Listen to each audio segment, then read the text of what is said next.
Salve, salve, rapaziada, como é que vocês estão? Tudo em ordem? Mais um vídeo aqui pro canal. A gente tá no canal do Davis e a gente vai tentar fazer vídeos sobre o mundo do futebol, beleza? Principalmente no que acontece no melhor campeonato do mundo, que é o Campeonato Brasileiro. Beleza? Antes de mais nada, curte esse vídeo, compartilhe ele para que ele possa chegar para mais pessoas e essas pessoas também possam acompanhar os nossos vídeos. Deixe o seu comentário, isso é fundamental. Venha fazer parte daqui da nossa família sobre futebol, sobre o que acontece no mundo do futebol no Brasil. A gente vai tentar falar de alguns outros times, mas a pegada inicial é mais o Campeonato Brasileiro e os campeonatos regionais, né? Tem a Copa do Brasil, tem a Libertadores, mas enfim, a gente vai tentar acompanhar os times brasileiros nas competições que eles disputam, certo? Então deixa aí o seu comentário, ativa o sininho, curta esse vídeo novamente e vamos lá para mais um vídeo pro canal. E hoje a gente vai falar de um assunto meio polêmico. Um assunto assim meio polêmico. É um assunto que ele divide muito, né, o torcedor da mídia. E aí eu não vou estar falando de VAR não, tá? Pelo contrário. Vou estar falando de um certo camarada que ele fica ali na beira do campo ali instruindo seus jogadores, ou seja, vou estar falando do treinador. Então, hoje a gente vai falar sobre o time do Vasco e o seu treinador Fernando Diniz. A gente vai tentar entender o que acontece com o Diniz nos seus times, certo? Principalmente no Vasco agora, porque tem muita chiadeira, torcedor do Vasco já tá assim, já tá saturado, já tá pedindo troca de treinador. Vai vir a Copa do Mundo esse ano e provavelmente o Pedrinho, que gosta muito do trabalho de Diniz, vai dar esse tempo para ele ainda. Só que quando a Copa do Mundo chegar, vão ter acontecido 18 rodadas. E se o Vasco estiver afundado na lama, ainda dá tempo para recuperar esses pontos? Ou ele vai brigar para não cair novamente? A gente vai tentar entender o que acontece com o Fernando Diniz no Vasco. E também a gente vai trazer um número total, desde quando ele se tornou treinador até os dias de hoje, como é que estão os seus números, né? Em termos de vitória, em termos de derrotas, em termos de gols pró, gols contra. E a gente vai ver assim que tem alguns números que são meio alarmantes, entendeu? Mas vamos lá, galera. Vamos embora então pro vídeo. Vamos aqui, eu vou compartilhar a tela com vocês, certo? Eu preparei aqui. E aí a gente já pode dar uma olhada aqui, a gente vai começar com o Vasco na Série B de 2021. Tá aqui, tá tudo bonitinho. E o que acontece? Antes de eu mostrar os números aqui iniciais, a gente vale lembrar que até esse jogo aqui, ó, Vasco e Botafogo, o Botafogo ganhou de 4-0 dentro de São Januário, até esse jogo aqui o Vasco tinha chances, tá, de subir. O Vasco tinha chance de subir. O Vasco acho que terminou em 12º com 45 pontos, décimo ou 12º, alguma coisa assim, né, nesse campeonato aqui. E até o Botafogo ele tinha chances reais de subir. Ele precisava emplacar a vitória contra o Botafogo e ganhar dos demais aqui, que não tem nada demais, né? Então, assim, a derrocada do Diniz veio aqui, ó, com o Sampaio Corrêa. Se eu não estou enganado, esse jogo do Sampaio Corrêa, ele... Agora eu não lembro se foi o Náutico ou o Guarani ou o próprio Sampaio Corrêa. Eu acho que foi o Guarani que o Vasco estava com um a mais, ainda por cima perdeu. Mas enfim, então até que o Botafogo, o Vasco tinha chances claras para subir. Nesse campeonato aqui, veja bem, foram 38 jogos. O Diniz conseguiu 13 vitórias e 15 derrotas e 10 empates. Ele teve mais derrota do que vitória, certo? Ou seja, aqui a gente pôde ver que o Vasco correu uma grande chance até de lutar para não cair para a Série C. No jogo contra o Botafogo, que foi foi aqui para baixo, foi deixa eu ver aqui, 38, 37, 36, 35, na 34ª aqui, o Diniz tinha exatamente 13 vitórias e 13 derrotas, certo?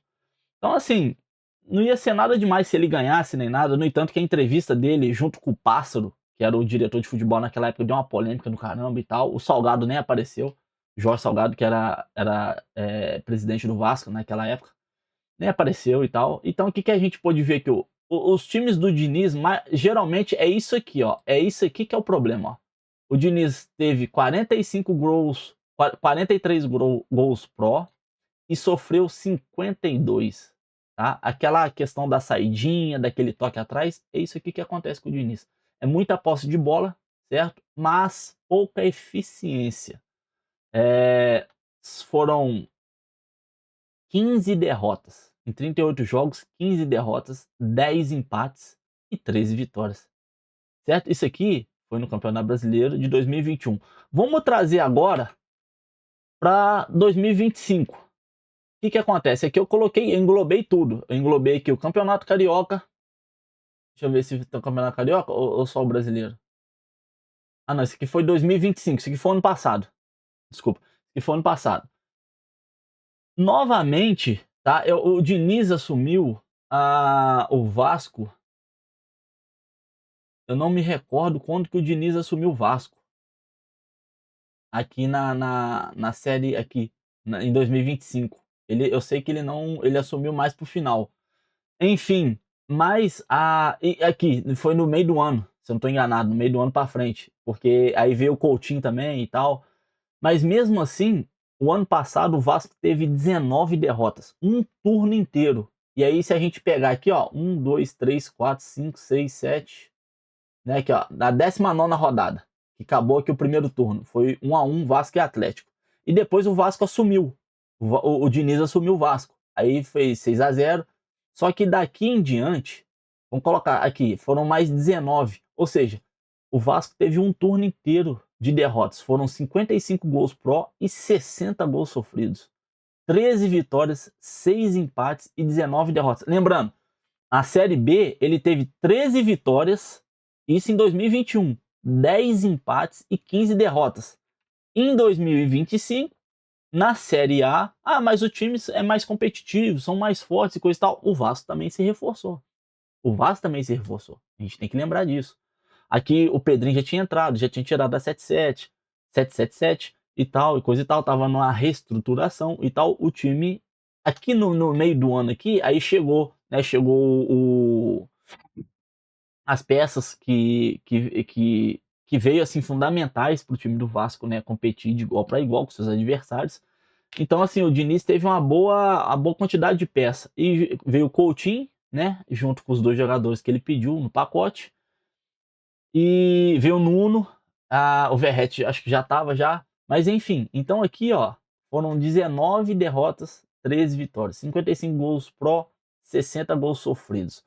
Agora vamos dar uma olhada na carreira do Diniz. O Diniz tem 51 anos e ele já disputou 356 jogos, certo? Desde quando ele começou a atuar como treinador. O Diniz ele tem 129 vitórias na sua carreira e 125 derrotas. Gente, não é normal. Quando eu falei assim que a mídia divide muito tem uma divisão entre o torcedor e a mídia que não era o VAR, né? Porque às vezes a mídia passa pano pro VAR, o torcedor reclama e coisa e tal. Eu tava falando exatamente disso aqui. Olha, o Diniz hoje, a minha opinião, tá? Quero deixar claro que isso aqui é a minha opinião. O Diniz hoje está treinando um dos 12 grandes no Brasil. É uma coisa inexplicável. O Diniz ele tem 469 gols pró e 432 gols sofridos. Ele tem 129 vitórias e 125 derrotas. Ou seja, se ele perder mais 4 jogos, ele iguala o número de vitórias e de derrotas na carreira. Gente, não é possível que ninguém consegue ver esses números. Não é possível. Não dá. Simplesmente não dá. Porque é uma coisa assim, é uma questão de olhar e analisar o que está acontecendo. Não dá. Sabe? O Diniz, infelizmente, beleza, ele quer treinar um time de Série A, mas pô, ele tá à frente do Vasco da Gama. E tá chegando reforço para ele. E outro dia ele até, né, meio que entrou numa com o repórter, por quê? Porque o repórter questionou ele com números, com dados. E aí ele foi lá e não gostou do que o repórter, né, do que o cara pegou e falou lá, né, colocou para ele. Porque se toda vez você traz isso e coisa e tal, agora você tá ganhando, mas daqui a pouco a gente acerta. Olha, esses números aqui mostram que não tem acerto. E o Diniz é o seguinte, ele entra numa espiral esquisita. Porque ele começa muito bem, o time acerta, o time começa a jogar, de repente começa a degringolar, e aí parece assim, parece que a cabeça dele muda. e aí ele começa a colocar muito atacante durante o jogo, aí ele tira, o time vira uma zona. Esse é o Fernando Diniz. Não dá, olha esses números aqui, olha a quantidade de jogos que ele teve, onde ele passou, os clubes que ele passou. Não dá. Não dá pra pegar e, tipo assim, e pegar. Aqui, no caso, são os resultados, né? No caso aqui são os resultados dele, não os clubes. Mas não dá pra pegar e, tipo assim, levar isso aqui como se fosse assim, como se fosse uma coisa banal. É muita quantidade, é muita quantidade. Só na Série A, o Diniz tem mais derrota do que vitória. 218 jogos, 81 vitórias e 84 derrotas. Na Série B, ele tem 19 vitórias e 24 derrotas. Na Copa do Brasil, o Diniz vai bem, tem 23 vitórias e 12 derrotas. Mas, gente, é muito pouco. Não dá. Não dá para pegar isso aqui e pegar e falar assim, não, que o Diniz vai dar certo, que ele vai acertar o time, que ele vai fazer tudo ok, porque não vai. Não vai, simplesmente não vai. Não vai, o Diniz não vai acertar o time dele. E os números mostram isso. E aí vem a minha pergunta, a minha singela pergunta, e eu gostaria que vocês colocassem aqui nos comentários o que vocês acham do Fernando Diniz após verem esses números da carreira dele. Olha, o Diniz é uma excelente pessoa. Os jogadores cansam de dar entrevista, falar que gostam do Diniz, que o Diniz é um excelente, um excelente profissional, que é isso, que é aquilo. Tá beleza, tá beleza. Mas não basta ser só um excelente profissional. Tem que ter resultado. A gente trabalha numa coisa que é resultadista, que é o time de futebol. Se você traz resultado, você continua. Se você não traz, você não continua. É simples. E tá aí os números. Agora respondem, colocam aqui nos comentários o que vocês acham do Fernando Diniz. Você queria ele no seu time caso você não seja vascaíno? Coloque aqui o seu time e fala se você quer ele no seu time ou não. Diga aí no comentário aí o que você acha do trabalho do Fernando Diniz esse ano. E se ele passou no seu time, o que você tem a dizer do Fernando Diniz? Ele foi campeão da Libertadores.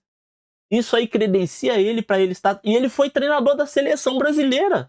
Isso credencia ele para ele estar treinando um dos 12 grandes hoje? Eu deixo aqui a minha pergunta. Beleza? Mais um vídeo pro canal. E vou tentar fazer mais vídeos como esse. Eu vou tentar englobar também sobre o o Felipe Coutinho, que é outra incógnita no Vasco. Mas isso é pra frente, beleza? Não se esqueça de curtir o vídeo, de compartilhar, de comentar. Novamente, coloque aí nos comentários o que vocês acham sobre o Fernando Diniz. E a gente vai batendo um papo, vai trocando uma ideia, e a gente vai falando mais. Sugestões de vídeo? Estou sempre a ouvidos, sempre lendo as sugestões de vocês. Por favor, deem sugestões também daquilo que vocês querem que eu faça. Vocês querem que eu traga sobre outro treinador, sobre um time específico, sobre um jogador específico? Deixa aqui nos comentários, é só deixar aqui, beleza? Um abraço, esse foi o vídeo de hoje.